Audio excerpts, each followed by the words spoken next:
Buenas tardes, soy Francisco Javier Tarín y estás en Cuando Todo Falla. Esta tarde tenemos a un psicólogo sanitario, terapeuta ocupacional, firme defensor de una prevención con alma, conciencia y con escucha.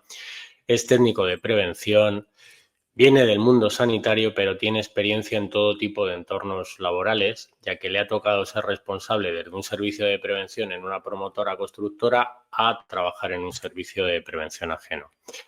Actualmente desarrolla su labor en distintas áreas como psicólogo, técnico de prevención, consultoría de prevención de riesgos laborales. Trabaja en AJP y está como director del gabinete psicosocial de la Asociación Española del Síndrome de Coffin-Siris. Tenemos hoy, señores y señoras, a Aitor Jaén Sánchez. Buenas tardes, ¿cómo estás? Tenía yo muchas ganas de que vinieras por aquí. Muchas gracias, Javier. Pues un placer, agradecerte la confianza y que me has invitado a tu podcast. Espero que hagamos un programa interesante para todos los que puedan verlo y resolver pues, todas las dudas y cuestiones que tenemos planteadas para hoy. Yo no sé si nos va a dar tiempo, o sea que es posible que tengamos que vernos más días, porque yo tengo muchas cosas que hablar contigo, empezando por ¿quién es Aitor? Que es una pregunta que hago a todo el mundo. No todo el mundo le pregunto quién es Aitor, sino quién eres. ¿Con quién vamos a hablar? Cuéntanos. Bueno, vais a hablar con una persona, bueno, definir a una persona, definir quién es uno es difícil, ¿no? Porque más en el entorno en el que estamos hablando, de salud, muchas veces la identidad con la que nos vemos reflejados puede definir también lo bueno y lo malo de las personas. Entonces, bueno, yo soy una persona, vamos a decir, abierta de mente, de lengua fácil, y vamos a intentar que todo eso conjugue adecuadamente en lo que tenemos por delante. Bueno, oye, yo quiero hablar contigo de salud mental, que además sé que te gusta, eres famosísimo en el mundo de la prevención, te conocemos un montón, los que no te conocen te van a conocer ya. Y cuando hablamos de salud mental, ¿de qué estamos hablando? Si cogemos la definición de la OMS, que viene del año 46, plena posguerra, Segunda Guerra Mundial, con una Europa prácticamente arrasada, realmente vemos que hay una definición con muy buenas intenciones, ¿no? Que es un estado de completo bienestar en lo biológico, psicológico y lo social, y no solo no estar enfermo, no es ausencia de enfermedad. Sin embargo, yo creo que es un concepto del que se habla mucho, pero se entiende poco, ¿no? Porque al final hemos planteado la salud en un aspecto positivista, es decir, sentirse bien, encontrarse bien, no tener ningún problema grave de salud, no tener enfermedad, pero al final, si nos vamos al contexto actual en el que vivimos, hoy día estamos más enfermos que nunca, por lo menos a nivel mental, y creo que hay una epidemia en marcha y una epidemia futura de trastornos mentales, en parte por el devenir que está teniendo el mundo actual. Entonces, yo creo que al hablar de salud mental tendremos que hablar de dos vertientes, de la luz y de la sombra.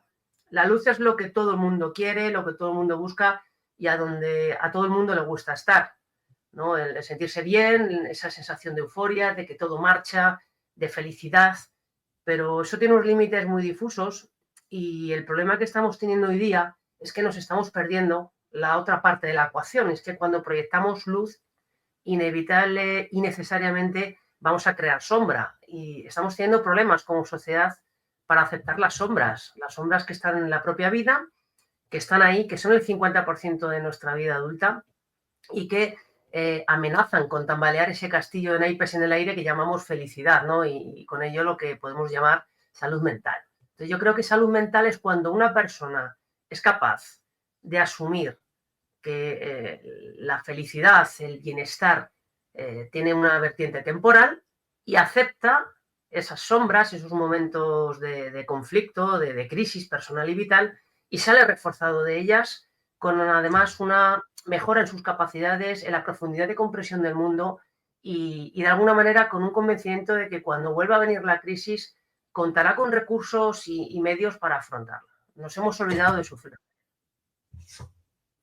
Oye, yo te voy a hablar que hay 3 tipos de valores en algún momento, ¿no? Mm. Creativos, son algo de vivenciales y actitudinales. Esto, cuando tú a mí me cuentas esto, ¿de qué es lo que me estás hablando? Porque en el fondo me estás haciendo también a mi terapia. A ver, cuéntanos. Cuando hablamos de valores, el problema es que los valores han tenido siempre una connotación religiosa, ¿no? Por eso en nuestra educación católica siempre hemos tenido un vínculo, ¿no? A entender los valores como algo vinculado a ciertos patrones de comportamiento o estructuras de ordenamiento de la conducta, ¿no? Como puede ser una religión. Realmente los valores implican una valoración individual. Cuando tú haces una valoración, estás decidiendo que unas cosas tienen más sentido y más valor que otras. Por ejemplo, estar sentado hoy aquí hablando contigo para mí tiene mucho más valor, por ejemplo, que estar ahora mismo pues tirando en un parque tomando el sol. Me parece más importante y más valioso estar aquí compartiendo. Entonces eso sería un valor que tiene que ver con lo que podemos definir etapa creativa o significado creativo, ¿no? Oye, compartes, hablas con alguien, es importante entender que seleccionas unas cosas respecto de otras. Eso es un nivel, vamos a decir, superficial de los valores, ¿no? Dedicarse a una actividad, un trabajo, un hobby, tiene un valor creativo, eso estimula a la persona y está muy bien. Otro nivel superior, de lo superior serían los valores vivenciales, ¿no? El vivir, el descubrir algo, el implicarse en algo, es hacer lo mismo que en el primer nivel, pero poniendo una actitud diferente, volcando una identidad personal, volcando un significado a mayores. Y el tercer nivel son los valores actitudinales, que son aquellos valores que tienen que ver con ese sufrimiento del que hemos hablado antes. Es decir, aquí es el nivel superior. Esta clasificación de valores viene de Víctor Frank. Él hablaba de que al final, cuando tú llegas a una etapa en la vida donde lo bonito, lo creativo, lo vivencial no es suficiente y tienes una crisis, ahí hace falta un enfrentamiento de esa crisis con actitud. Y entonces, al afrontar esa crisis con esa actitud, desarrollas un valor actitudinal. Eres capaz de trasladarte y de cruzar por esa crisis a través del sufrimiento porque al final de ese proceso tú encuentras un significado. Y entonces ese significado es como unir los puntos hacia atrás. Entiendes por qué lo has pasado mal, entiendes las dificultades que has tenido y entiendes cuál es el resultado de esa actuación o de ese proceso. Entonces es importante entender que al final esto no siempre se educa o no siempre se entrena, sino que es algo que viene pues, de la propia cultura en la que estamos imbuidos, viene de la educación que hemos tenido en el entorno familiar y vamos desarrollando y poniendo en confrontación esos valores con lo que los demás nos van dando también, con sus respectivos valores. Y en un entorno empresarial, por ejemplo, hay muchas veces un choque de valores, ¿no? Formas de pensar diferentes, objetivos diferentes que hacen que adoptemos posturas que en un momento determinado pueden llegar a ser muy conflictivas. Entonces, me quedo con lo que has dicho, que me parece muy curioso: luz y sombra, y hay que pasar por la sombra para llegar a la luz. Y hay que saber Fíjate, estar mal. no es, Hay que aprender de los momentos en los que se está mal. claro, no es que hay que, o sea, la sombra no es algo a lo que tú vayas, es algo que está dentro de ti. Es esa parte oscura de ti, lo que tú no le muestras al mundo. Es esa persona que tú eres cuando no sabes qué ser. Es esa persona que tú eres cuando ya no encuentras ningún otro camino. Es esa persona que tú, sin darte cuenta, has ido convirtiéndote cuando estás absolutamente desesperado y al filo del abismo. Es decir, es lo que todos en algún momento de la vida, mejor o peor, lo vamos a tener que afrontar. Alguna pérdida significativa, alguna crisis, estados mentales en los cuales, pues sin saber muy bien cómo acabamos y de los cuales nos cuesta mucho salir. Y al final la sombra es entender y aceptar tu propia incapacidad, entender ese sufrimiento y saber hacer de esa situación en la que tú te sientes mermado y te sientes incapaz, saber hacer en un momento determinado algo constructivo, ¿no? Porque al final cuando eres capaz de aceptar esa oscuridad, dejas de pelearte con ella. Y entonces empiezas a entender. Y al entender tú ya vas movilizando procesos que te van permitiendo ir rescatando esa luz, esa digamos, parte más favorable de ti. Y al final es una conjunción. Lo importante de todo esto, Javier, es que cuando tú mueves el foco de luz, la sombra también se mueve. Con lo cual es una cosa un poco compleja. Yo trabajo mucho con mis pacientes porque al final muchas veces la gente piensa que tiene cualidades negativas y cuando realmente las afloras pues aunque estén en la sombra, son cualidades muy positivas, ¿no? El ser capaz de ver el mundo tal cual es, pues a veces es un poco oscuro, ¿no? Porque el mundo es un lugar donde hay mucho egoísmo, mucho individualismo, somos bastante indolentes con el sufrimiento ajeno y al final, cuando tú aceptas eso, dejas de pelearte con el mundo, empiezas a hacer tu parte del trabajo y entonces por lo menos en tu estado eres capaz de tener un entorno saludable respecto a ti mismo. Entonces la sombra es algo que somos también.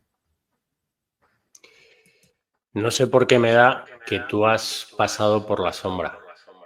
Sí, sí, sí. Yo piloto bastante en estas luces y sombras, tanto por cuestiones personales como profesionales. Al final, lo que sí que es cierto es que a medida que tú haces este trabajo, este afrontamiento, el estar ahí ya no es tan incómodo. Entonces, sin llegar a regodearte o sin llegar a perderte en esa oscuridad, sí que es importante. Yo creo que cada persona tiene que ser capaz de entender ese estado negativo como algo que forma parte de lo que es la salud mental. Porque la salud mental en global es entender también eso como parte necesaria de la vida y del aprendizaje que venimos a hacer este mundo. Porque si no, entramos en una rueda muy peligrosa.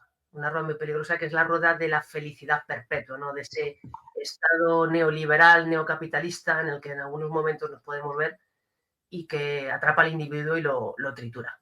Lo tritura. Oye, cuéntame, ¿cuáles son los principales tipos de trastornos mentales que tenemos en el entorno laboral?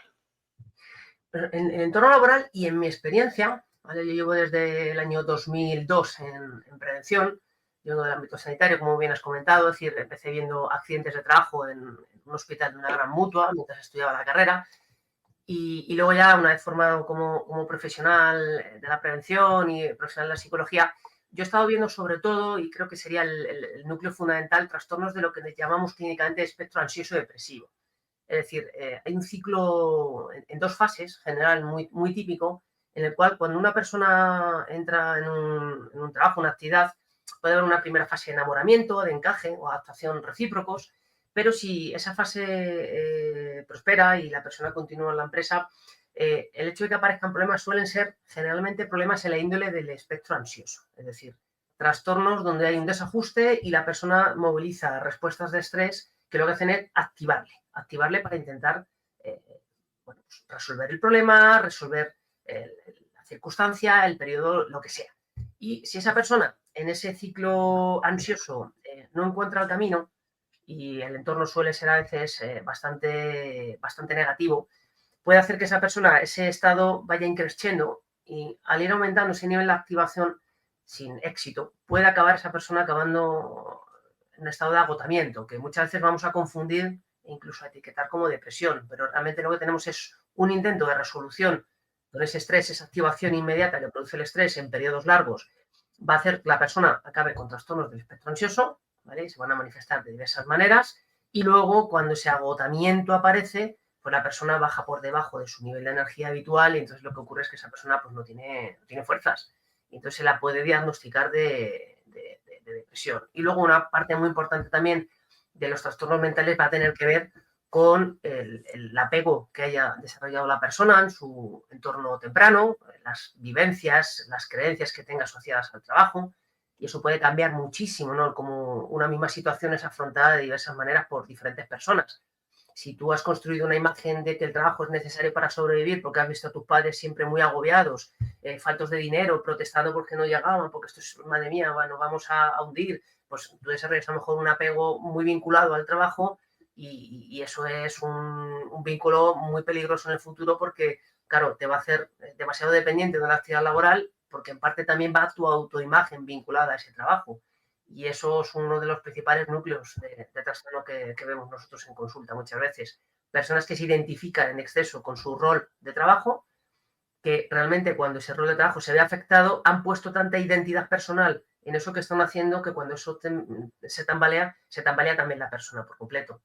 ¿Vale? Y ahí tenemos trastornos ya un poquito más serios, porque vamos a ver ya problemas en la identidad, en la autoimagen de la persona, que además son muy invasivos, se pueden meter en el entorno familiar, en el entorno relacional y pueden hacer que la persona pues, tenga problemas con los hijos, con la pareja, se aísle a nivel de amistades y bueno, pues puede acabar con un problema un poquito más serio. Es decir, que el trabajo te estructura y te desestructura. Eso es, puede ser un foco muy bueno de identidad personal y de autodesarrollo, autoeficacia, siempre y cuando tenga unas características de ser un trabajo significativo, un trabajo con un cierto valor social, ¿vale? No hay que dejar de ver tampoco en el trabajo, muchas veces nos gusta presentarnos a los demás, ¿no? Con nuestro título, nuestro trabajo, un poco porque eso sube el ego, ¿no? Hay un ego necesario ahí en esa ecuación, pero también es cierto que sobreidentificarse con lo que sea no es recomendable a nivel de salud mental. Hay que tener diferentes niveles de autoconcepto, diversificarlo bien, ¿vale? Porque si el trabajo falla, pues yo tengo que tener otros roles y ser capaz de ejercerlos. Oye, yo puedo perder un trabajo, pero no dejo de ser padre, no dejo de ser marido, no dejo de ser amigo, y eso no tiene por qué tambalearse en exceso. Pero hay personas que solo dedican tiempo a ese rol laboral porque están absorbidos, porque no saben hacer otra cosa, y cuando eso se tambalea, viene un ERE, viene un Claro, despido, lo cualquier que historia. pasa es que a los que nos... No, ¿sabes qué ha pasado? Que se ha cortado un momento el audio. Vale. Que decía que, claro, es que hay toda una generación que nos han educado en esa cultura que decías tú. O sea, es no llego, el trabajo, o sea, es muy importante lo que se suele decir de salud, dinero y amor. Sí, primero la salud, el amor y el dinero. A mí hace tiempo que me enseñaron que era salud, dinero y amor, ¿no? Eh, pero es cierto que el dinero se suele priorizar no en tanto en cuanto quieras tener mucho, sino que quieras garantizarte lo suficiente. A mí desde hace, bueno, no sé, me puedo ir a épocas de la universidad o antes, era siempre un poco la historia de no me preocupa el ayer, no me preocupa el hoy, me preocupa el mañana. ¿Y el mañana qué es? El mañana es que tengo que garantizar mi trabajo, luego al final, bueno, pues vas creciendo, tienes familia y eso se convierte pues en una obsesión, no perder el trabajo, Claro. porque claro, a mí me gustaría pensar como piensan hoy en día los chavales, pero es que me han enseñado a pensar de otra manera. Y tener otra lógica también me gustaría, pero tengo la lógica que tengo y la lógica, hay una parte de la lógica que no es lógica, es aprendida. Entonces, a mí me enseñaron a trabajar en esa cultura del esfuerzo, del trabajo, de esto es lo primero y me gustaría ser de otra forma. Y en cambio, pues yo hoy en día veo en la universidad a los chavales donde lo primero es otra cosa y tú les dices, joder, pero si es que en este momento te tendrías que estar comiendo las horas, ¿no? Las horas de trabajar y demás. Y hay algo que a nosotros nos han transmitido y yo no sé si nosotros afortunadamente no lo hemos transmitido. Pues yo creo que son más, esto que se llama la generación de cristal, yo se lo decía un día en clase, yo creo que la generación de cristal no sois vosotros, la generación de cristal es mi generación. Nos rompemos, Sí. estamos todos en los psiquiatras, en los psicólogos, y yo creo que ellos son más felices. Para mí, ¿eh? Tienen, No sé tú ahí cómo lo ves. tienen, tienen otros condicionantes. Las generaciones pasadas han tenido otros derroteros. Nuestros abuelos vivieron una guerra y una posguerra. Eso les dejó marcados. Los que vienen detrás, nuestros padres, pues han tenido que recoger, ¿no?, esos restos de fábrica o esos restos de la batalla, y al final han tenido unos condicionantes muy diferentes. Por eso nos han inculcado esos valores relacionados con el trabajo, con la familia, porque al final son apegos que te van a permitir tener un referente cuando la tormenta arrecia y cuando la oscuridad llega, porque al final bueno, pues es una experiencia vital. La cuestión de las nuevas generaciones, esto es importante, ahora si te parece un poco más adelante lo vamos a ver con más detalle. El problema de las nuevas generaciones es que están en un mundo mucho más cambiante y que además se mueve a una velocidad mucho mayor de la que nosotros hemos tenido en nuestros periodos críticos, ¿no?, de juventud. Entonces, eso sí que está generando ciertos patrones de comportamiento que son peligrosos, porque igual que hablamos de una sobreidentificación, en nuestro caso con el trabajo, que puede ser problemática por esos valores que nos han inculcado, en el caso de los jóvenes o personas que están ahora formándose a nivel de personalidad y de autoestima, estamos viendo justo lo contrario, que están continuamente buscando esas identidades, pero además las buscan de una forma contingente, y lo que es la autoestima y el autoconcepto contingente son muy peligrosos en un mundo voluble, porque al final crea entornos muy cambiantes con los cuales los chavales se identifican enseguida, pero no desarrollan un vínculo serio. Y claro, eso genera identidades muy cambiantes y muy variables, la identidad de ETA, ¿no? Entonces, redes sociales, esa inculcación nula de valores que puedan estar teniendo, pues generan un contexto difícil también para jugar. Pero bueno, al final cada uno juega la partida con lo que le toca, ¿no? Unos han tenido unas cartas, otros tendrán otras.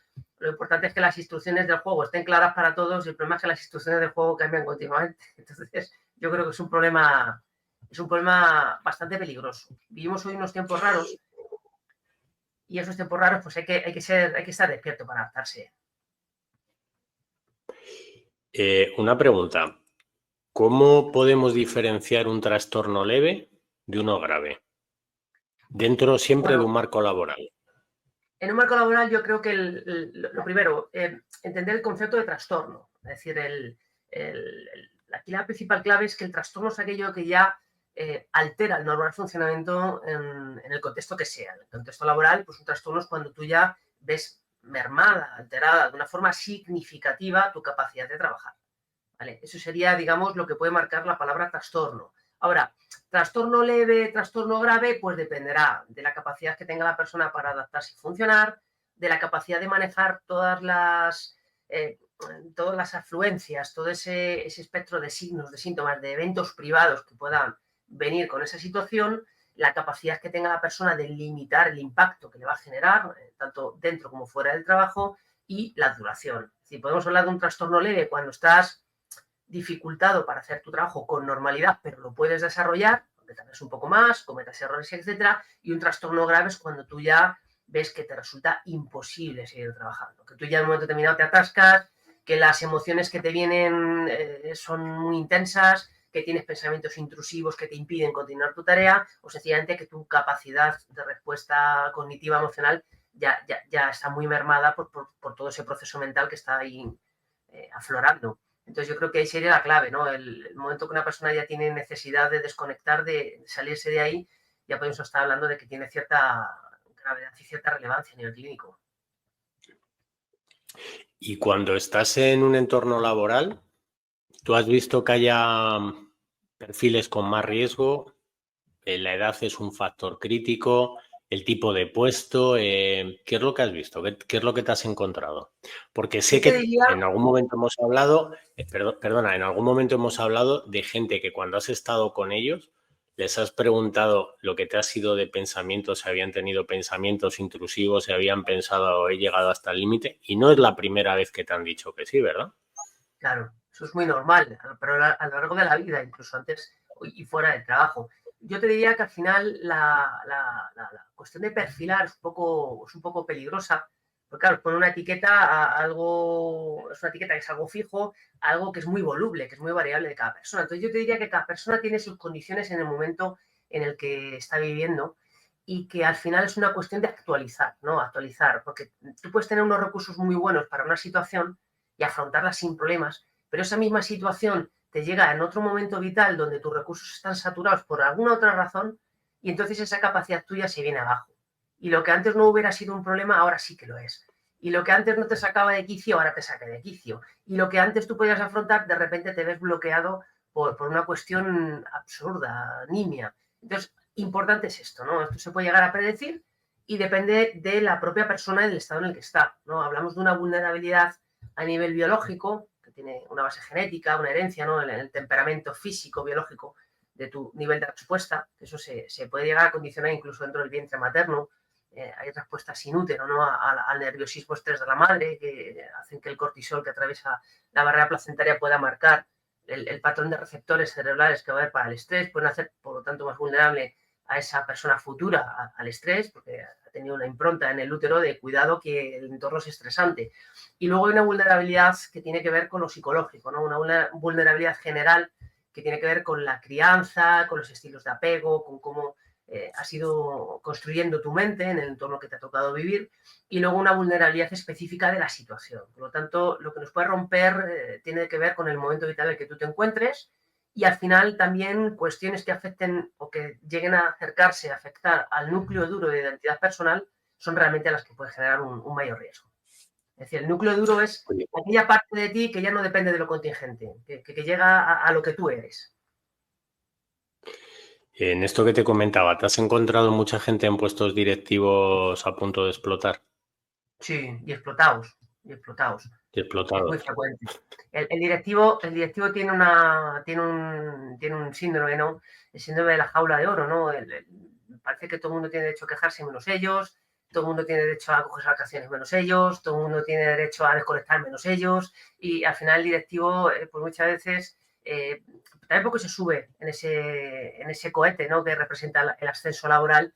A veces le cuesta bajarse, ¿no? Y ser el primero además, debería ser el primero en dar ejemplo, ¿no? Oye, si yo quiero inculcar a mi equipo que desconecte, pues tengo que ser el primero que pare a alguien en un momento determinado, que mande un correo a destiempo, o tengo que ser el primero que le diga a otra persona, oye, para ya de trabajar, desconectar, cogete unos días de descanso, y además que eso no suponga ningún problema a nivel de imagen o de identidad en la propia empresa. Pero es muy frecuente en los directivos. Hay un alto número de personas que incluso se ven atrapadas en situaciones que para combatirlas pues tienen que recurrir a medicación, a uso de drogas ilícitas y a otro tipo de comportamientos de alto riesgo.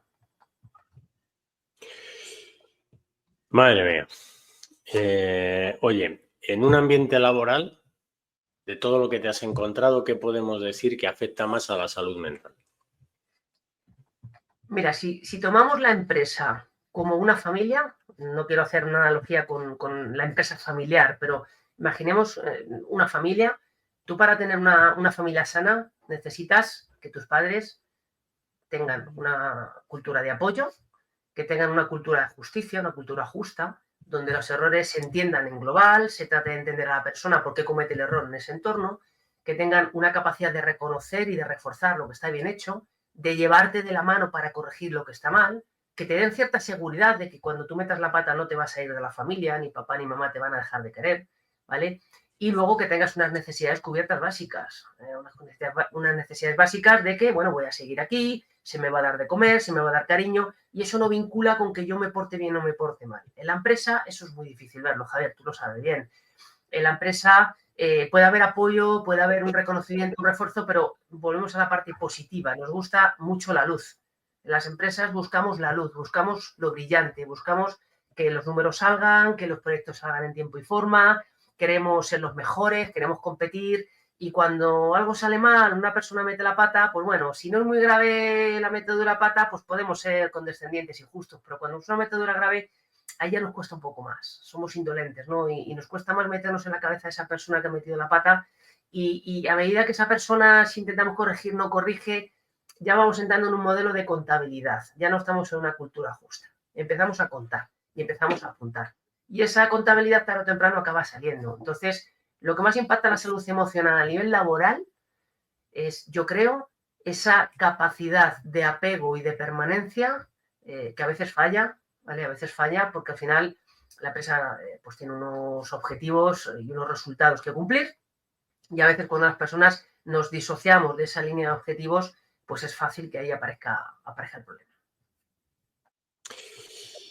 Y aquí aparece también, con todo esto que nos has estado contando, aparece el presentismo laboral. Claro, claro. Que es un Un problema. fenómeno, Y es igual un que el fenómeno presentismo, el absentismo. Dime. Es un fenómeno curioso el presentismo, porque al final el presentismo es peligroso porque va a generar una desviación de la atención, una desviación temporal, una procrastinación, es alienante, el presentismo es muy alienante en determinados momentos, sobre todo porque rompe el equilibrio, ¿no?, de trabajo-descanso. Llega un momento, jornadas dobles, con espacio intermedio, la persona no sabe muy bien qué hacer, pues llega un momento que la persona pierde esa conexión, ese engagement, y puede llegar a generar incluso hostilidad. Y luego hay que pensar, de una perspectiva, yo creo que un poco más amplia, las empresas pierden poder de respuesta cuando una persona está vinculada con el trabajo, porque al final, ¿qué es lo que consigues? Pues que esa persona no descanse ni desconecte, ¿vale? Eso ya no es una cuestión solamente puramente legal, ¿no?, por la normativa que nos obliga ahora a tener cierta desconexión digital, sino es que además genera una sobrecarga. Y claro, todo lo que sea una sobrecarga que yo no alivio, en el fondo está sobrecargándome. Entonces, claro, para sobrecargarme es fácil que yo me sobrecargue, pero a la empresa no le preocupa tanto que yo descargue tensión, que yo desconecte de en mi tiempo libre y desarrolle otras actividades. Si somos serios analizando esta cuestión, pues oye, que una persona termine su horario, lo respete escrupulosamente y se dedique a otras cosas, es bueno para todos. Bueno para la persona, bueno para la sociedad, pero también bueno para la empresa. Tú desconectas, eres capaz de soltar ese estrés, esa activación además residual a nivel psicológico, que es uno de los grandes problemas del mundo moderno, ¿no? El subidón de estrés, la respuesta a estrés es inmediata porque obedece a unas cuestiones neurohormonales. El problema es que esas hormonas no se reducen tan rápidamente como han subido. Entonces nos dejan una activación residual. Y esa activación residual tarda tiempo en regularse. Si yo no tengo tiempo para hacer esa regulación, porque no tengo tiempo para hacer deporte, no tengo tiempo para estar conmigo mismo, no tengo tiempo para desconectar, ese periodo de activación queda muy cerca de momentos de descanso. Y es muy fácil que aparezcan trastornos derivados de ese inicio de estrés, ¿no?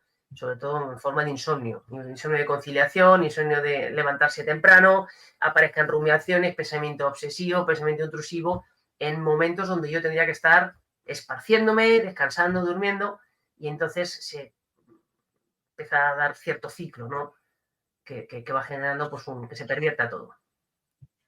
Fíjate, yo me acuerdo cuando yo empecé a trabajar en el mundo de la prevención, yo empecé en una de las grandes auditoras, ¿no? Yo creo que Sí. todo el mundo sabe que yo empecé en la antigua Arthur Andersen, luego se llamaba Deloitte, y estoy muy contento y muy orgulloso de venir de donde vengo, pero te estoy escuchando y estoy reconociendo a una persona, pues hace 25 o 30 años, evidentemente más joven, donde en un momento determinado la cultura de la empresa era llegar a las 8 y marcharte a las 10, pero no a las 10 de la mañana, era a las 10 de la noche, ¿no?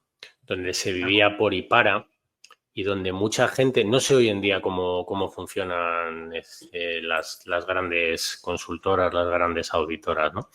Pero donde muchos de ellos, muchos de mis compañeros tenían su sueño en ser socios.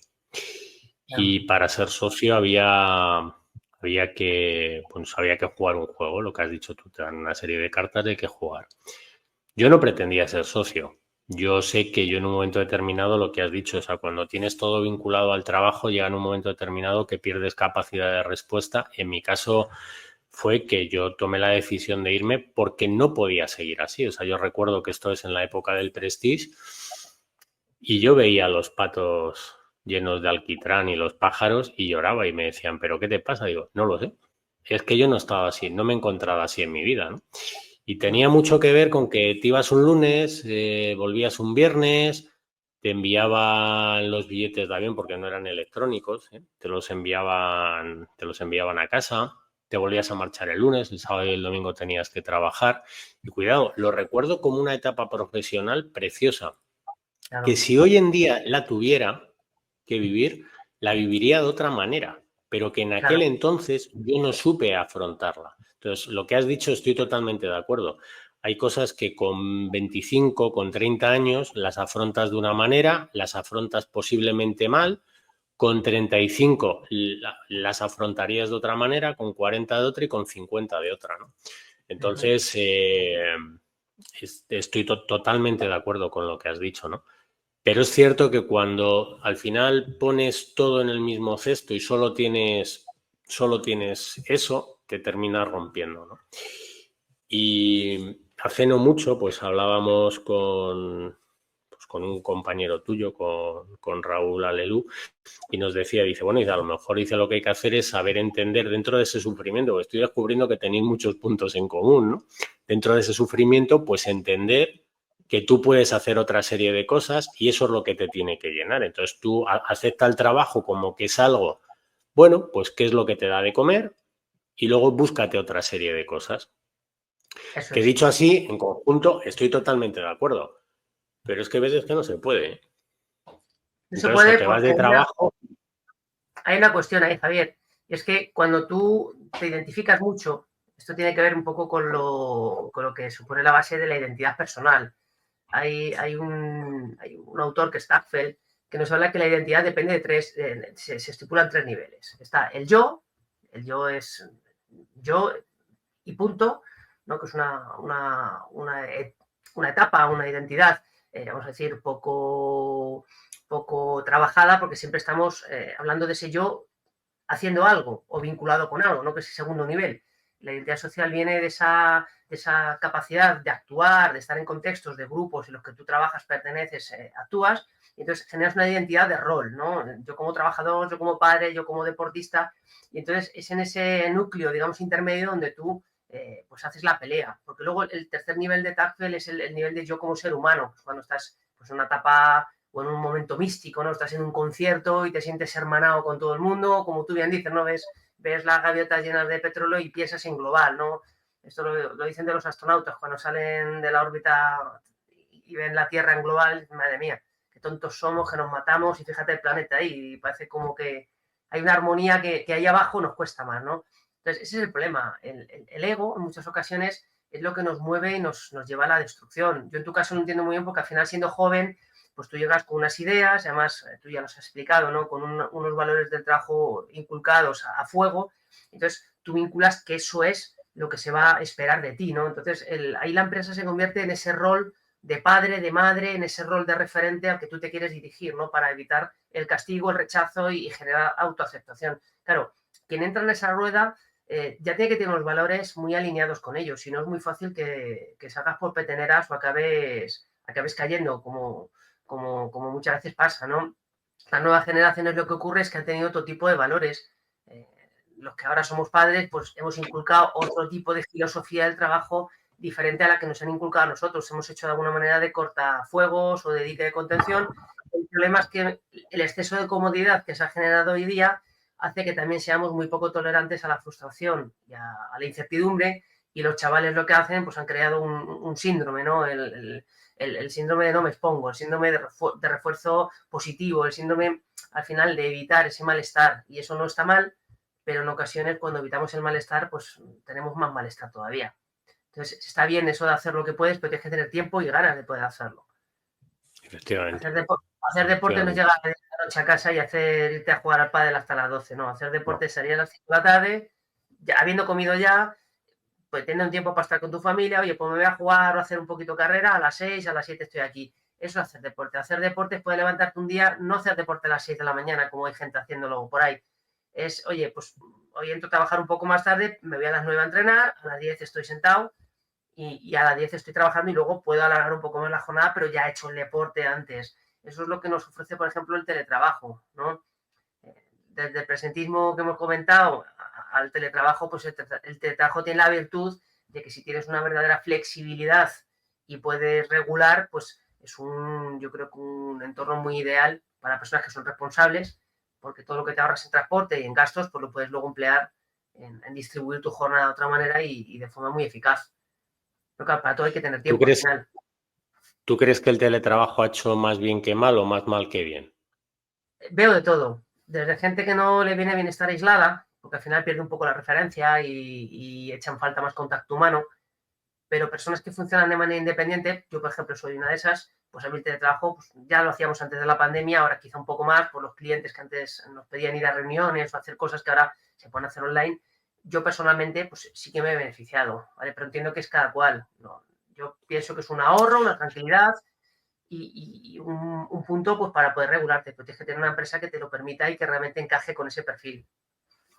Porque aquí es importante distinguir el teletrabajo del trabajo en remoto. Yo he tenido teletrabajo en la universidad y el teletrabajo es, lo que has dicho, yo me organizo como si me apetece poner a hacerme el trabajo a las 3 de la mañana.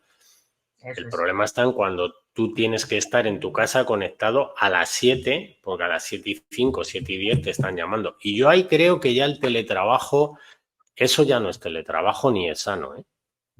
Y ahí es Claro, donde yo me peleo y casi prefiero estar en la oficina. claro. Pero eso es una labor Bueno, casi conjunta. no, yo prefiero. Es una labor conjunta, eso lo tiene que entender la organización y luego, lógicamente, se tiene que entender también ese entorno del otro, ¿no? Que muchas veces en entorno laboral nos falta el respeto de los límites del otro, porque el otro no existe, el otro es un número, es una pieza de la empresa, una pieza del motor y tiene que funcionar cuando yo quiero, ¿no? Entonces, tiene límites difusos con la identidad personal y con el tiempo personal. Por eso, bueno, el equilibrio es a veces complicado. Oye, vamos a cambiar de tema. Bueno, vamos a cambiarlo, vamos a profundizar un poco más. Tal vez por lo que te he comentado, a mí el primer estacazo a la cabeza me pega con menos de 30 años, o con 30, no, por ahí. Me interesa mucho la depresión y la depresión asociada al ámbito laboral. ¿Cómo se manifiesta y cómo nos damos cuenta de que alguien está entrando en un pozo? ¿Esto pasa desapercibido? Es complicado. Por el propio, por la persona, por la gente que está alrededor. Cuéntanos. Eso es complicado, porque al final la depresión realmente es una etiqueta diagnóstica. Yo no estoy muy por la labor de poner etiquetas a nadie porque son peligrosas. ¿Vale? Esto daría para hablar largo y tendido, ¿no? De cómo está evolucionando tanto la psiquiatría clínica como la propia psicología clínica, porque hay una guerra larvada a nivel social, no se aflora mucho, pero hay una guerra y todo, como todo en la guerra, pues tiene sus pros y sus contras. ¿Vale? Yo solo diré que en la guerra la primera víctima siempre es la verdad, ¿vale? Siempre es la verdad. Entonces, la depresión es vamos a decir, un conjunto, un síndrome, a mí no me gusta llamarlo enfermedad, que depende de la persona, ¿vale? En muchas ocasiones se diagnostica depresión lo que realmente hemos visto que es un agotamiento, ¿no? Que la persona está intentando reaccionar en torno a los diferentes contextos y situaciones que le vienen y simplemente es que ya no puede más, por lo tanto se agota a nivel físico, mental y lo que aflora ahí es ese cansancio, ese agotamiento, ¿no? Entonces, esa caída viene de un exceso. Entonces, tratar ahí la caída es peligroso porque hemos llegado tarde, ¿vale? Vuelvo a reorientar a la persona, la vuelvo a poner en régimen de funcionamiento, ¿qué hago? ¿La vuelvo a meter otra vez en la rueda?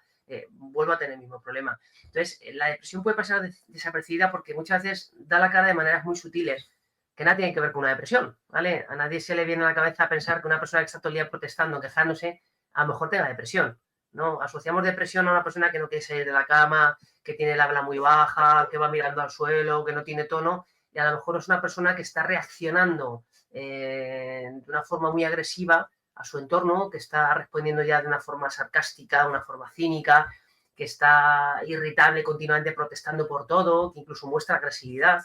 Eso puede ser el primer síntoma de una persona que está con depresión. ¿Y de ahí cómo se sale?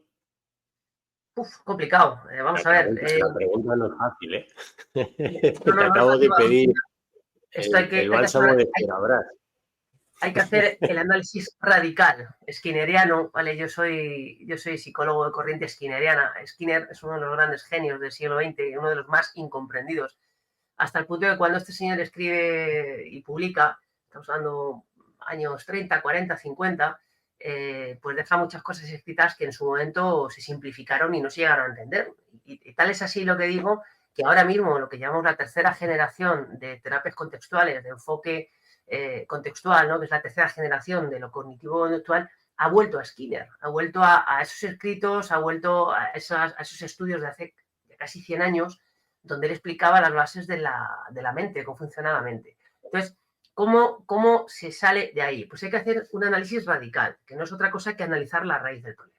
Es decir, la raíz del problema, y eso es yo creo, una idea central en lo que estamos hablando, es que hay una parte del contexto laboral y hay una parte que no es laboral, ¿vale? Entonces, hay que intentar disgregar y separar bien si lo que a esa persona le ha ocurrido tiene raíces en lo laboral, ¿vale? Porque puede ser una persona que venga, digamos, de fábrica perfecta, con una educación, una vinculación, un apego, una historia vital perfecta, y explote y el problema surja en el trabajo. Yo creo que eso ocurre muy pocas veces. Casi siempre son vulnerabilidades previas. Vamos a decir, averías previas, ¿no? Teniendo en cuenta que todos tenemos averías, lo digo de una forma coloquial, jocosa, ¿vale? Porque nadie es perfecto. Y entonces esos matices, esas luces, esas sombras encajan con el entorno laboral de tal manera que hay un detonante, que sí que puede ser laboral, ¿vale? Y entonces puede haber un desequilibrio. Y ahí está la clave. Entender qué parte de ese trabajo puedo utilizar y puedo cambiar para ayudar a la persona y entender si no es laboral o no es un problema que yo pueda solucionar desde lo laboral, cambiando la organización del trabajo, el tiempo, el salario, las relaciones, los jefes. Si yo, tocando todo lo que tiene que ver con el contexto laboral, esa persona no va a mejorar, entonces ya a lo mejor lo que tengo que intentar es entender que esa persona lo que trae es un problema previo, que en muchas ocasiones es lo que ocurre, ¿no? Una persona que trae un matiz personal, una historia personal, que explota o se actualiza en lo laboral. Y esa historia personal, por ejemplo, puede ser un duelo mal pasado, puede ser el qué. Cualquier ¿Qué puede cosa ser? que sobrecargue tus recursos de afrontamiento. Puede ser incluso una cosa positiva. Por ejemplo, imagínate una persona que tiene 2 hijos y vienen gemelos. Oye, en teoría es un acontecimiento bueno, ¿no? Oye, tengo 2 niños, el ser padre es una cosa maravillosa, pero puede llegar a sobrecargarte tanto que, por ejemplo, empieces a dormir mal, empieces a discutir con tu pareja, empieces a tener un trastorno ya de insomnio, y eso va a hacer que tú estés agotado. Entonces, eso puede ocasionar con una sobrecarga de trabajo, pues que tú tengas una reacción al estrés aguda, y esa reacción al estrés, pues te lleve a tener un problema. Entonces, no tiene por qué venir de un condicionamiento negativo, puede ser en teoría, una buena noticia, una situación vital que no tiene una característica negativa a priori, pero que sobrecarga tus recursos de afrontamiento. Y aquí hablamos de recursos, de capacidad de afrontamiento. Cualquier cosa que merme esa capacidad de afrontamiento me va a poner en riesgo. Esto puede ser un cantante, un deportista que de pronto el éxito les atropella. Por supuesto, por supuesto. Morir de éxito es muy heroico, además. Es una de las facultades de la sociedad actual, no neoliberal. Date cuenta, Javier, el trabajo se ha convertido en algo muy invasivo, ¿no? Porque va vinculado a los valores, va vinculado a esa identidad.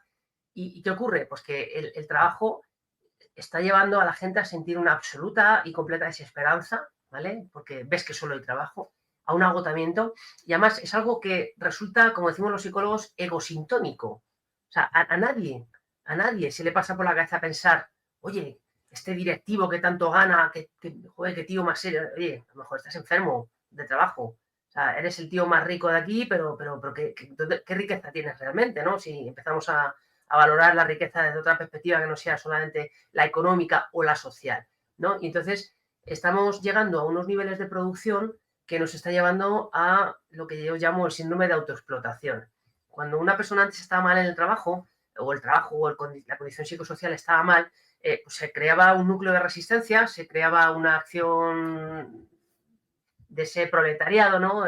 Tampoco lo digo sin meterme mucho en la teoría marxista, y al final generaba una revolución o una evolución. Se buscaba cambiar eso y se hacían los mecanismos, se movilizaba ese conflicto para llegar a un cambio, ¿no? Entonces, lo que antes producía revolucionarios, hoy día se ha pervertido. No es necesariamente malo, pero ocurre que el individuo está vinculando su autoestima y su autoconcepto y su valía personal a ese rendimiento laboral hasta el punto de que cuando fracasa, ya no le echa la culpa al sistema, no le echa la culpa a la empresa, sino que se autoculpa.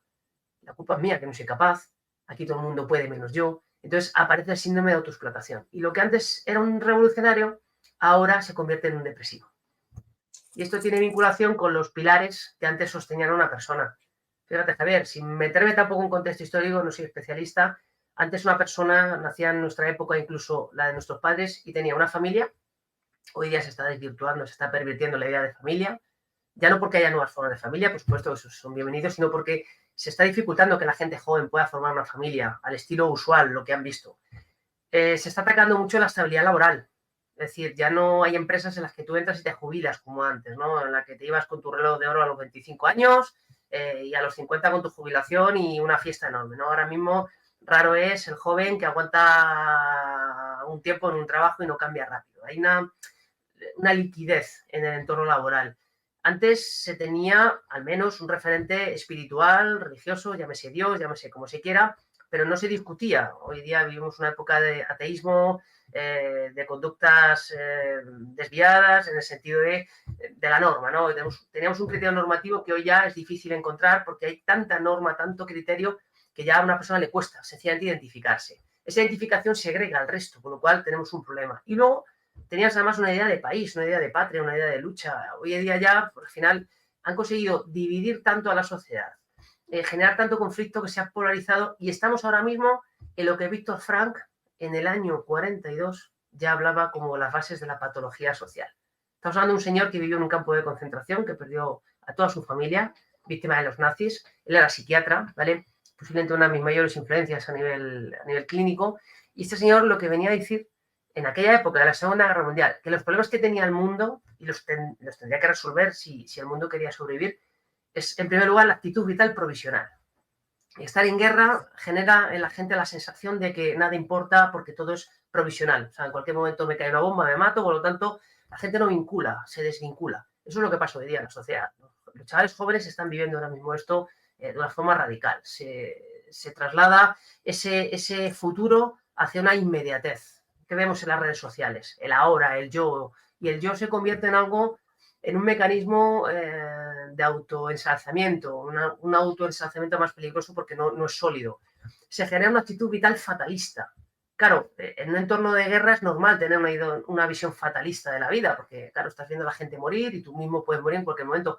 Ahora mismo, esa sensación se ha trasladado en la desesperanza, no hay futuro, no puedo hacer nada, esto es muy difícil, los pisos están muy caros, todo cuesta mucho, el trabajo no me gusta, entonces se genera una inseguridad manifiesta. Claro, esa inseguridad manifiesta, esa actitud provisional, con esa actitud fatalista que crea gente con múltiples conflictos, con una inseguridad vital espantosa, no puede recurrir a los mecanismos tradicionales para encontrarse. ¿Dónde se encuentra? Pues es muy fácil que los jóvenes hoy en día se encuentren en redes sociales, se encuentren en entornos muy líquidos, muy volubles, donde hay un interés concreto. Y entonces hemos conseguido además crear que esa actitud, esa actuación en masa, que nos da la idea de que la sociedad funciona, que la sociedad está englobada, nos genera más individualismo. Y este es otro de los problemas que ha visto Fran, la generalización, la colectivización. Se va todo el mundo a una, pero realmente estamos más solos que nunca, ¿vale? Y la gente se ha vuelto un producto de consumo. Ya no es el yo importa, es yo, y yo, porque a mí me importa que tú le des el ok y el like a mi publicación en redes, pero tú no me importas. O sea, el otro se ha convertido en un argumento, no es un fin en sí mismo, como decía Kant. Hemos violado esa regla básica. Y luego hay un ¿Sabes qué pasa? fanatismo. Que te estoy oyendo y estoy viendo que este mundo, eso que estás diciendo que es totalmente cierto, nos lo hemos cargado nosotros. Pero nosotros solos, o sea, y voy a meter a mi generación, ¿eh? Voy a meter a mi generación. Yo creo que tú eres un pelín más joven, pero eso nos lo hemos cargado nosotros. O sea, no tenemos que echarle la culpa a nadie. O sea, la culpa de que los chavales estén con Instagram, yo te estoy oyendo, yo tengo la culpa de eso. Y esto, y no tiene nada que ver con fustigarse ni nada de eso. O sea, es que nosotros les hemos dejado un legado donde, por ejemplo, dices, hay desesperanza. Coño, ¿cómo no va a haber desesperanza? Si cuando yo termino la carrera hace 30 años cobrabas 3 millones de pesetas, que son 18.000 euros, y 30 años después está cobrando un chaval que termina la carrera 20.000, 22.000 euros, 30 años después. ¿Cómo no va a haber desesperanza? Si es que no se pueden ir de casa, si es que les hemos construido un futuro que no se lo hemos construido, se lo hemos destruido. Claro, claro. ¿Cuál es la salida de esto? ¿Cuál es la salida de esto? Pues es complicado. No, yo no lo sé. Tenemos que hacer una autocrítica y al final el mundo al nivel macro no lo podemos cambiar, pero sí, como tú bien dices, podemos influir en nuestro entorno. Es decir, inculcar a nuestros hijos unos valores de resistencia, unos valores de bondad, porque al final todo se trata en que no le hagas a otro lo que no te gustaría que te hicieran a ti. Eso vale también para las empresas. Es decir, oye, uno de los momentos, cómo afrontar, ¿no? Cómo ayudar. Pues muy fácil. A las personas hay que ayudarlas en lo que necesiten, en lo que sea posible, ¿vale? Teniendo en cuenta también el entorno de la empresa limita bastante la capacidad de actuación, pero nos cuesta mucho ayudar. Es decir, nos cuesta mucho ayudar, pero esto en las empresas es así. Muchas empresas se ponen el San Benito de que aquí ayudamos, de que tenemos un plan, de que no sé qué, la tenemos. Pero luego hablas con los trabajadores y dicen, no, eso no funciona así. O sea, eso no es real. O sea, hay un intento, pero luego realmente en lo que yo he necesitado, la gente te dice, en lo que yo he necesitado no ha llegado a donde yo necesitaba. Entonces, claro, hay que tener mucho cuidado con eso porque al final eso genera más desesperanza. Entonces, yo soy siempre muy positivo ¿vale? Y al final la juventud hay que entrenarla también a que sufra. Y hay que entrenarla a que sufra de verdad. Es decir, hay que inculcarles lo que cuestan las cosas y lo que cuestan las cosas en todos los ámbitos. Es decir, para que un niño pueda tener Instagram, pues ya tiene que tener una seguridad física. No puedes tener seguridad física si se están cayendo bombas. Tienes que tener una seguridad económica para poder pagar tu móvil, para no tener que preocuparte de ir a por agua, de ir a por comida. Es decir, eso es importante. Son cosas muy básicas porque las tenemos en nuestro mundo, pero hay que entender que en otros lugares del mundo esto no ni siquiera está dentro de la ecuación. Entonces es muy importante entender eso. Darle valor a todo ese trabajo que hay detrás y luego enseñar, inculcar esa cultura de afrontamiento, ¿vale? Desde la pandemia estamos viendo lo que se llama una epidemia de salud mental, pero también es cierto que, bueno, pues ya se empieza a ver un poquito la luz, ¿no? Y la gente joven ya no tiene tanto problema en admitir que va al psicólogo, que son los problemas que hemos tenido siempre en nuestra generación, ¿no? Ese tabú de lo psicológico. A nadie le supone ningún problema si te rompes una pierna, que pidas a gritos un médico, que pidas un calmante y que te operen y te pongan bien la pierna. A nivel psicológico, no. A nivel psicológico, el que protesta, el que se queja, el que aflora ese malestar, pues siempre tenemos una connotación, una etiqueta negativa. Lo asociamos a incapacidad, lo asociamos a actitudes y no nos damos cuenta que eso no siempre es así. Entonces, claro, lo único que consigues con eso es que el daño no aflore y generas una cultura donde no se puede contar lo que te pasa a nivel psicológico. Eso es un problema. Te estaba escuchando y me estaba acordando de José Mújica, el que fue presidente de Uruguay, ¿sabes? ¿Te acuerdas que ha muerto hace Sí, poco? El Pepe. otro día escuchaba unas declaraciones suyas y decía, no os canséis nunca de ser buenas personas. Sí, y es así. Y lo has dicho, y es así, es así. Es así, Javier, además es lo más importante. Mira, para generar una cultura de adaptación, una especie de ergonomía emocional, ¿no? Ese contexto que has acuñado tú, por cierto, esa ergonomía emocional, yo no sé si existe algo que pueda acercarse, pero si yo me tengo que mojar, te voy a decir una cosa, además la digo con el corazón en la mano, porque es una cosa más que me toca muy de cerca. Yo tengo un niño con una grave discapacidad, ¿vale? Una discapacidad que le va a dificultar su vida laboral, y si yo tuviera que pedirle a alguien, como le puedo pedir ahora a los profesionales que la tienen, es pequeñito, tiene 7 años, pero yo tengo claro que no va a poder tener una vida normal, ni va a tener una vida laboral como cualquiera de otros hijos de cualquier otra persona. Si yo tuviera que pedirle a alguien cómo afrontar eso, yo le pediría, trata a mi hijo como tú tratarías al tuyo si estuviera en su misma situación. Ya no es el que el trabajo trate a las personas como me tratarías a mí. No. Trata al trabajador como tú tratarías a tu hijo si estuviera así, en una situación de vulnerabilidad. Porque seguramente ese trabajador en un momento determinado, como consecuencia de esa actividad laboral, pueda llegar a ser vulnerable. Entonces, trátale con esa actitud de cuidado, de paciencia, de respeto, de permitirle que se explique si mete la pata, de enseñarle, de tratar de llevarle, de comunicar las inquietudes que tengas, con dignidad, sin mentiras. Claro, luego te vas a cualquier juzgado de lo social y ves el tablón de señalamientos y te das cuenta que eso queda muy lejos todavía. Porque en todos los juzgados de lo social vas a Oye, ver decenas de procedimientos donde hay conflicto.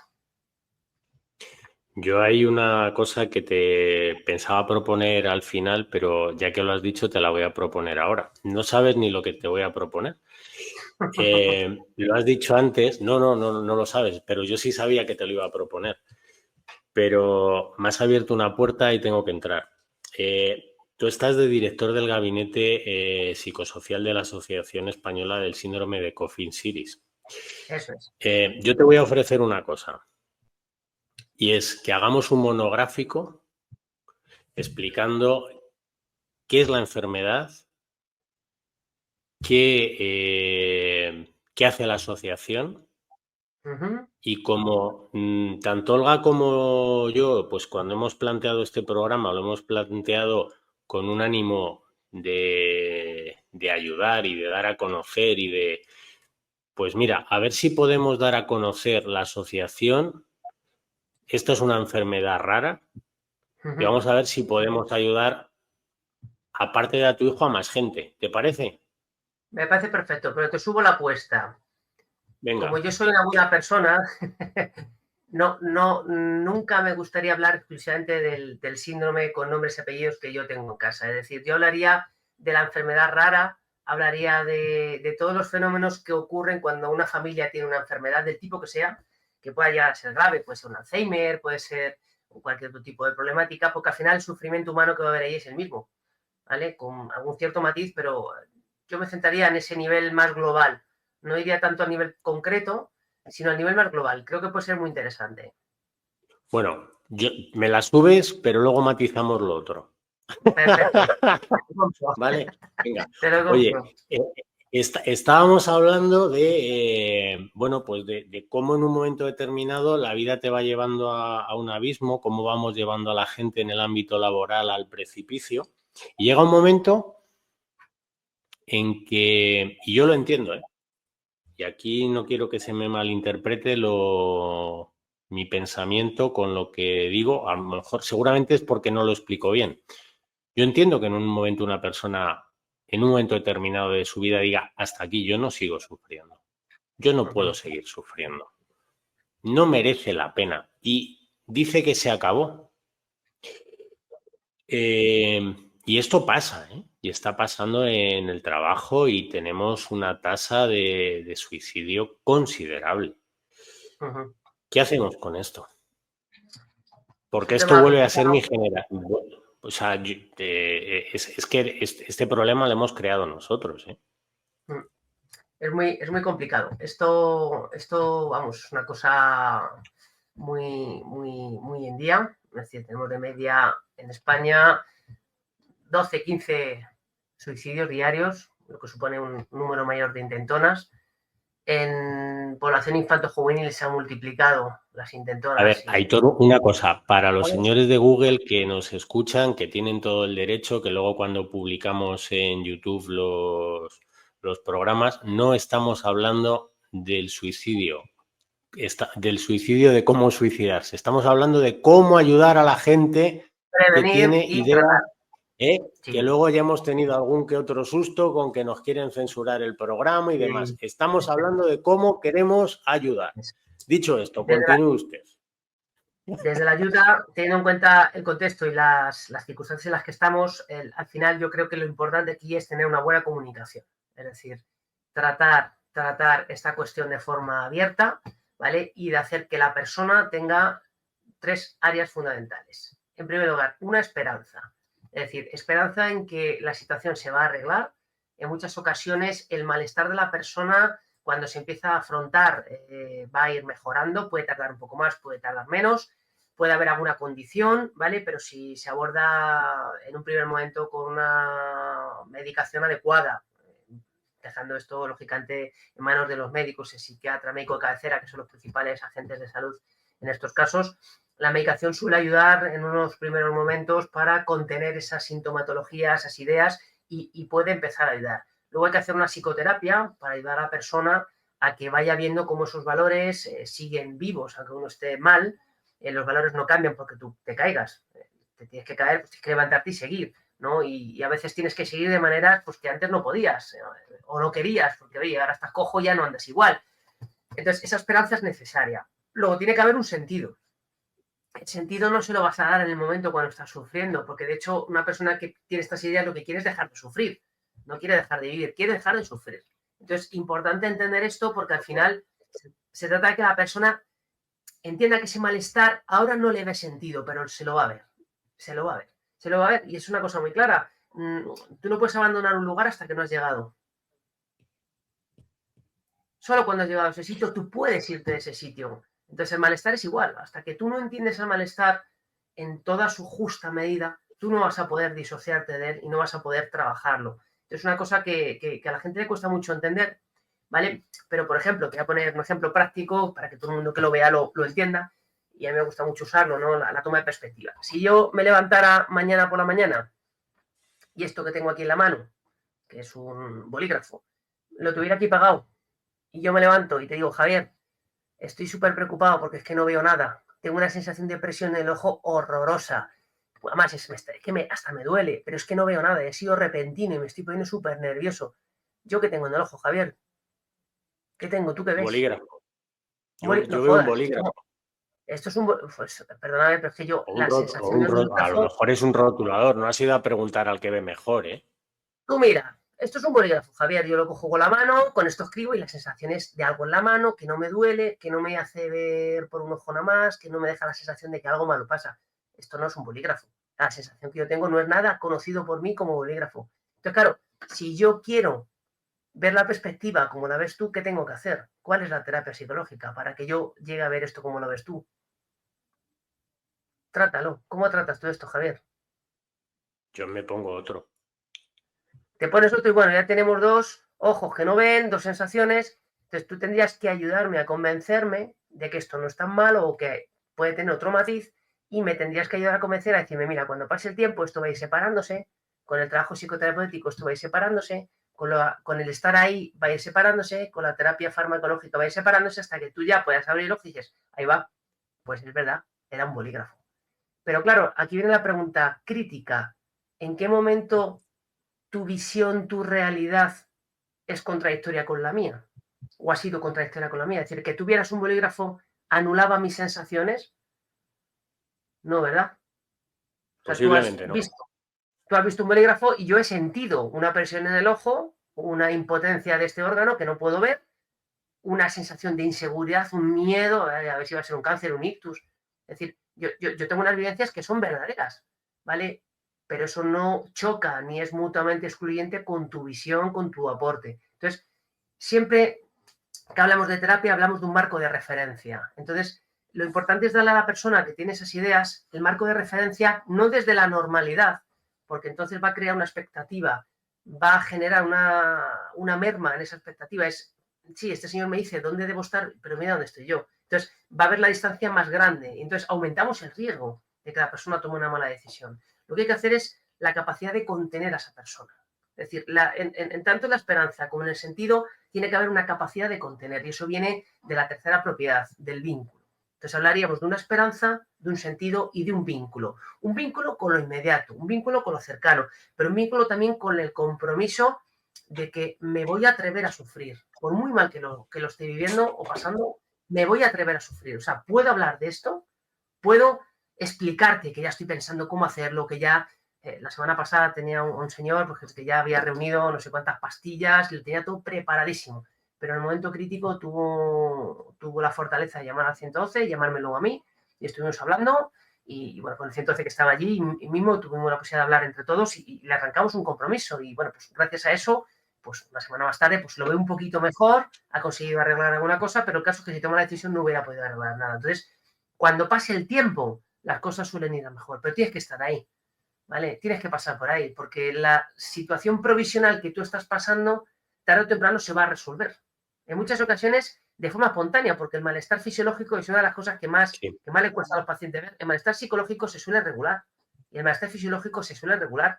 Y los ciclos hormonales llega un momento que vuelven a regular. Entonces la persona que estaba mal va pasando el tiempo y ya no está tan mal. Pero dices, ¿qué has hecho? Nada, ha pasado el tiempo. Entonces el tiempo de La por sí teoría ya de la tiene... curación espontánea. No es una curación espontánea, sino tiene que ver más bien con la regulación neurohormonal que se da en el estrés, pero sí que es cierto que está ahí, es un factor, ¿no? Entonces, muchas veces lo que vas a intentar con la psicoterapia es prolongar el tiempo en el que la persona deja de estar queriendo una solución ya, ¿no? Vas posponiendo la solución y vas trabajando juegos y vas trabajando actitudes, habilidades y recursos que la persona cuando empieza a sentirse un poquito mejor, entonces puede empezar a aplicar, no antes. Esto es una cosa paradójica, ¿no? Estás haciendo terapia, pero puede llegar un momento que no funcione. Pero sin embargo llega un momento que todo hace clic y la persona es como si hubieras encendido la luz. Dice, hostia, ahora empiezo a verlo todo claro, ahora entiendo, ahora. En esos momentos es cuando te llega un WhatsApp a las 4 de la mañana, gracias, ahora por fin consigo. Eso, bueno. Oye, y me vas a decir que una psicoterapia dura depende del caso, pero estamos hablando de psicoterapias que duran años, de psicoterapias cortas. Yo, por ejemplo, te digo, a mí cuando me ofrecen una psicoterapia que me dicen, no, vamos a empezar a hacer una línea de vida, vamos a empezar a ver con tus padres qué problemas habéis, y esto, ¿cuánto? Dice, tienes que venir todas las semanas y esto va a durar un par de años. Entonces, muy educadamente, ya te digo yo que no me interesa. Bueno, esto depende un poco del enfoque, pero yo personalmente, ¿vale? Y hablo por mí, yo no vivo profesionalmente de la terapia. La hago en la asociación y luego con algún compañero la hago pero sin la necesidad de depender del dinero que pueda sacar de ello, con lo cual la hago de forma honesta, ¿vale? No digo que quien lo haga por dinero no lo haga de forma honesta, cuidado, ¿eh? Yo personalmente Sí. no lo tengo como una actividad económica, con lo cual lo puedo hacer con total y absoluta libertad. Entonces, yo personalmente trabajo desde un modelo de enfoque psicoterapia breve, ¿vale? Es decir, lo más fuerte que nos permita aterrizar el paracaídas, hay que aterrizar. No puedes estar eternamente dando bamboleos en el aire porque ahí viene una racha y a lo mejor donde tienes previsto caer acabas en Toledo y no en Alpedrete. Entonces, yo creo que hay que ser en ese sentido honestos. Yo personalmente trabajo desde un enfoque, ya te digo, ecléctico, centrado en las sesiones o enfoques que sean necesarios, pero ni uno más, ¿vale? Entonces, ¿cuánto necesita una persona para empezar a cambiar? Si es honesta, y esto es una clave importante. La terapia no es magia, no es como la medicación, ¿vale? La medicación te da una dosis y tienes una respuesta, más dosis, más respuesta.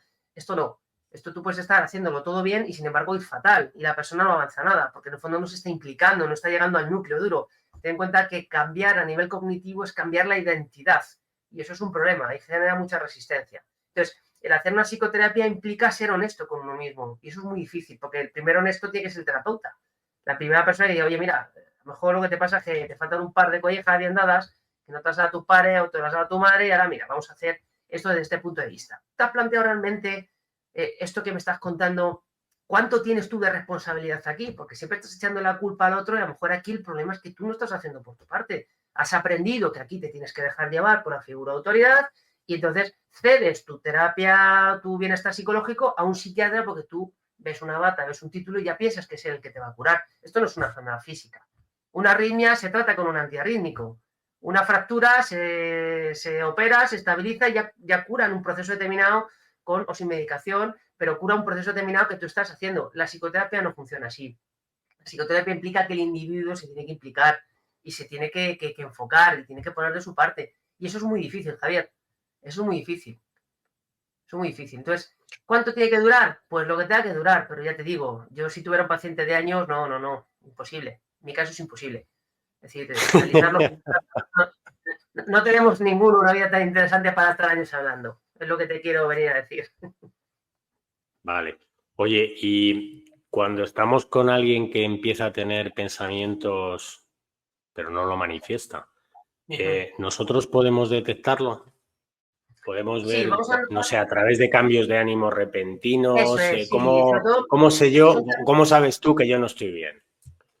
hay cambios bruscos. Tú tienes, si conoces a la persona, tú sabes más o menos cómo luce, ¿no? En su cara, su lenguaje no verbal, su expresión, su estilo de diálogo, ¿no? Qué temas aborda, en qué tiempo verbal.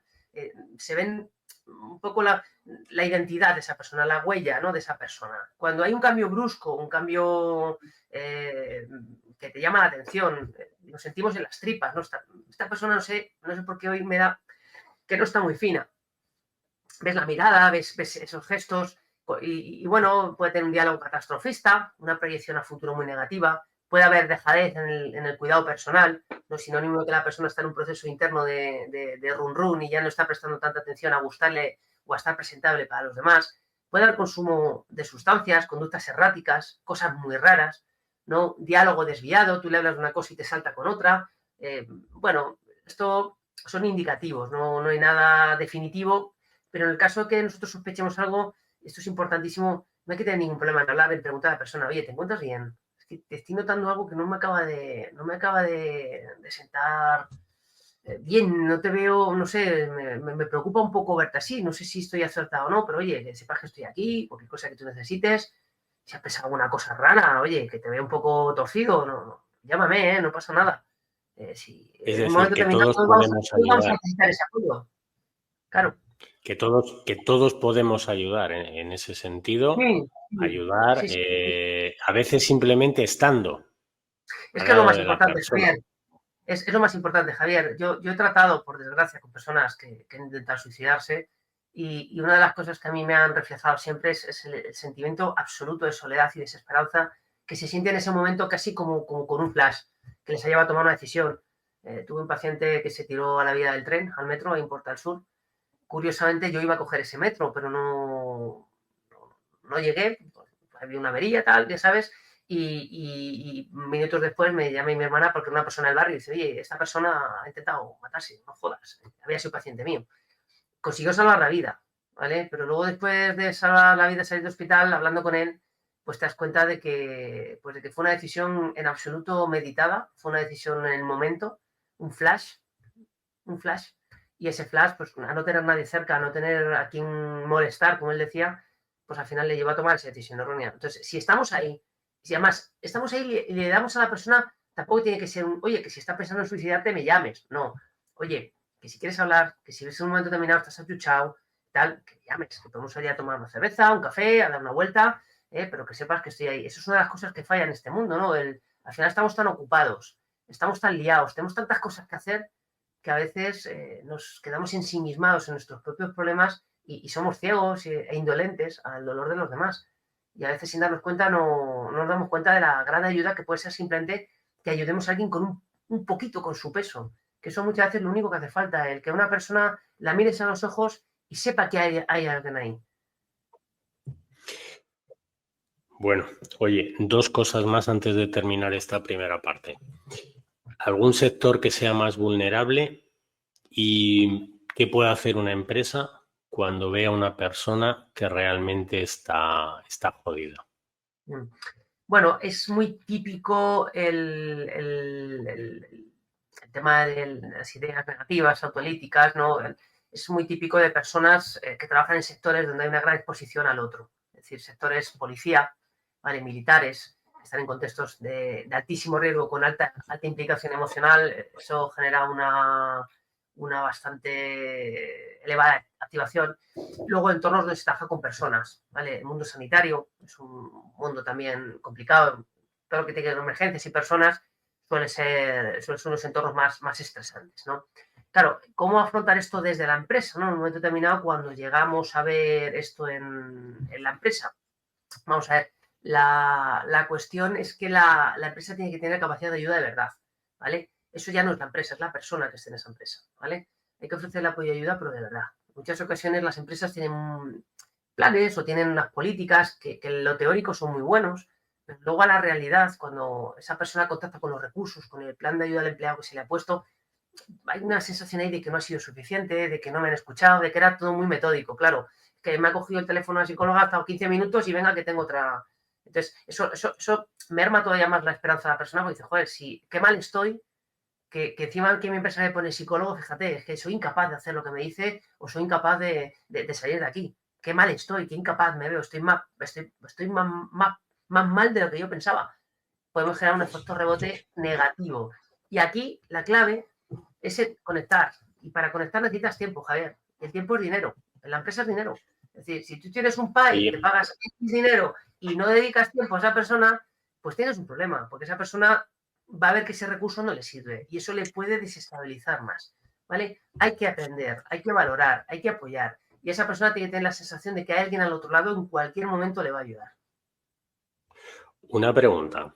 Me has dicho, bueno, pues profesiones que están expuestas, que están en contacto con otros y demás. ¿Podemos meter aquí a los técnicos de prevención?